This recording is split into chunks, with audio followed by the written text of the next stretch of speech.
찢겨진 빵과 부어지는 포도주. 골로새서 1장 24절. 나는 이제 너희를 위해 받는 괴로움을 기뻐하고 그리스도의 남은 고난을 그의 몸된 교회를 위해 내 육체에 채우노라. 우리는 자신의 영적 헌신으로부터 소명을 만들어냅니다. 그러나 우리가 하나님과 올바른 관계를 갖게 될 때 주께서는 이 모든 것을 옆으로 쓸어버리십니다. 그리고 우리가 한 번도 꿈꾸지 못한 지독한 고통으로 우리를 꼼짝 못하게 하십니다. 그런데 어느 휘황찬란한 순간에 우리는 주님이 무엇을 원하시는지 알게 되면서 내가 여기 있나이다, 나를 보내소서라고 말합니다. 부르심은 개인의 거룩함과 관련이 없습니다. 오히려 찢겨진 빵과 부어지는 포도주가 되는 것과 관련합니다. 만일 우리를 짓누르기 위해 사용하시는 하나님의 손길을 거절하면 하나님은 우리를 부어지는 포도주로 만드실 수 없습니다. 하나님께서 특별한 방법으로 친히 주님의 손길로 나를 찢겨진 빵과 부어지는 포도주로 만드시기 때문입니다. 그러나 주님께서 우리를 으깨시기 위해 우리가 너무나 싫어하는 사람이나 절대로 순복할 수 없는 상황을 사용하실 때 우리는 반대합니다. 우리는 결코 자신의 순교 장면을 스스로 선택해서는 안 됩니다. 만일 우리가 포도주가 되려 한다면 우리는 부서져야 합니다. 당신은 포도알을 마실 수 없습니다. 포도알은 으깨져야만 포도주가 될 수 있습니다. 하나님께서 당신을 으깨시기 위해 엄지와 어떤 손가락을 사용하셨는지 궁금합니다. 그런데 당신은 조약돌처럼 되어 빠져나간 것은 아닙니까? 당신이 아직 덜 익었는데 만일 하나님께서 당신을 으깨셨다면 그 포도주는 분명히 쓴맛을 냈을 것입니다. 성도가 된다는 말은 하나님의 임재를 경험하고 그분을 섬기는 과정에서 인간적 요소가 하나님의 섭리에 의해 으깨지는 것을 말합니다. 우리가 주님의 손에서 찢겨진 빵이 되기 전에 우리는 주님의 손에 의해 빚어져야 합니다. 하나님과 바른 관계를 유지하며 주님께서 당신에게 원하시는 대로 하시도록 허락하십시오. 그러면 주께서는 당신을 통해 주님의 다른 자녀들에게 유익을 줄 수 있는 그러한 떡과 포도주를 만들어내실 것입니다.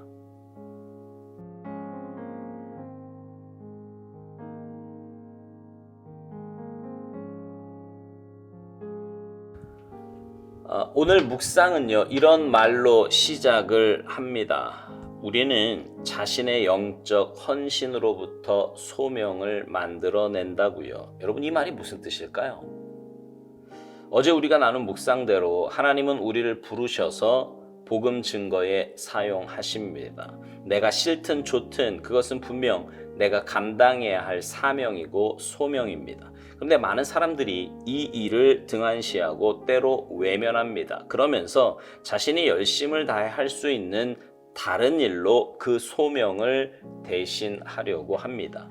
오스왈드 목사님은요, 우리가 하나님과 올바른 관계를 갖게 될 때 주께서는 이 모든 것을 옆으로 쓸어버리신다고 말합니다. 그리고 우리가 한 번도 꿈꾸지 못한 지독한 고통으로 우리를 꼼짝 못하게 하신다고요.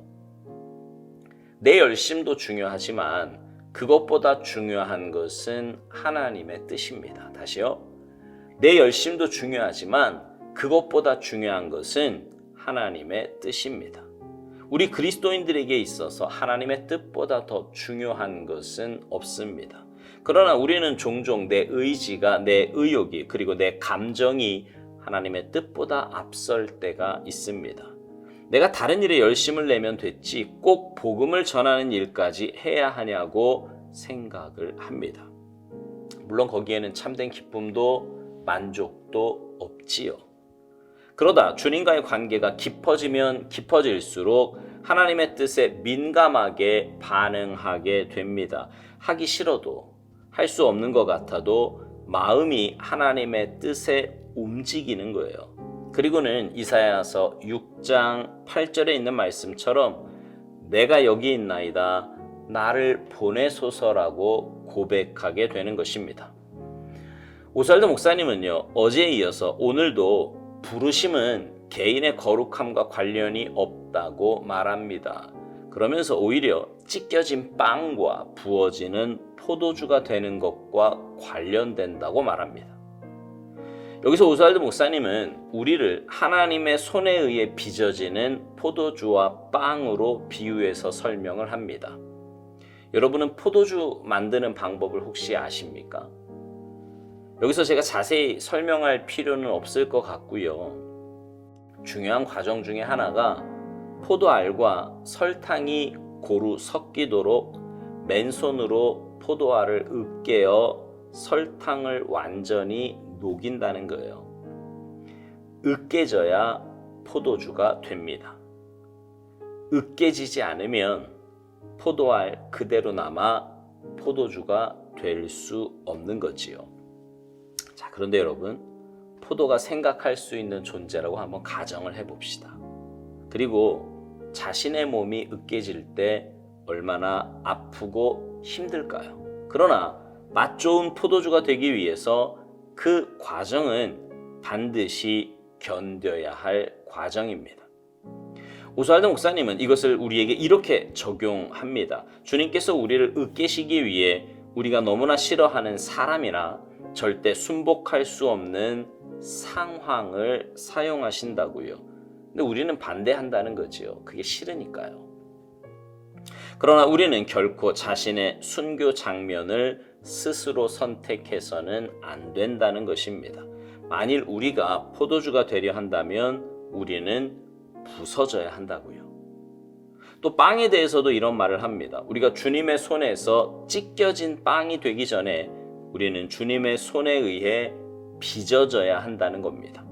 하나님과 바른 관계를 유지하며 주님께서 당신에게 원하시는 대로 하시도록 허락하라고 말합니다.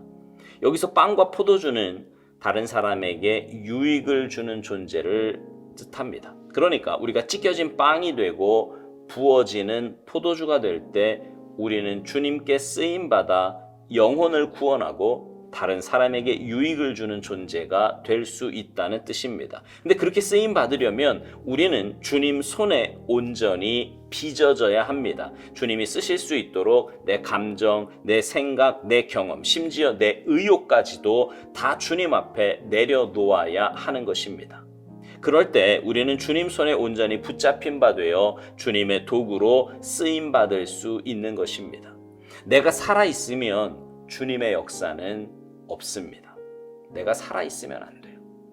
그래서 주님께 쓰임받는 사람은 먼저 자신이 깨어지고 으깨지는 과정이 반드시 있었던 것입니다. 여러분은 어떠세요? 으깨진 포도입니까? 그래서 주님께 귀하게 쓰임받는 포도주가 되어 있습니까? 아니면 내가 살아있어 아직도 으깨지지 않고 탱글탱글하게 내 모습을 유지하고 있습니까? 내 죄성, 세상에 속했던 내 모습, 여전히 죽지 않는 자아를 그대로 가지고 있느냐는 말입니다. 여러분, 주님께 쓰임받음이 복입니다. 그것이 남에게 유익 줄 수 있는 길이고 영혼을 구원하고 열방을 회복할 수 있는 길입니다. 세상 사람들도 다른 사람을 위해 봉사하는 것에 기쁨을 느끼고 뿌듯해하며 사는 사람이 많이 있어요. 그렇게 살아본 사람은 그것이 얼마나 큰 기쁨을 주는가도 잘 압니다. 그러나 여러분, 우리는 단순히 남에게 유익 주는 정도가 아니라 그 영혼을 구원하여 영원한 천국 백성 만드는 것입니다. 그러니 얼마나 귀하고 복된 일입니까? 이 귀한 일에 쓰임받기 전에 먼저 내가 으깨져야 합니다.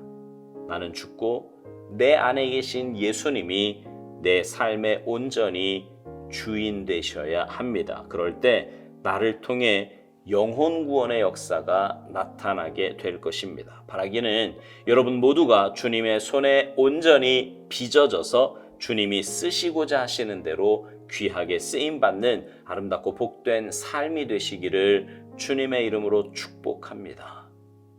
아멘.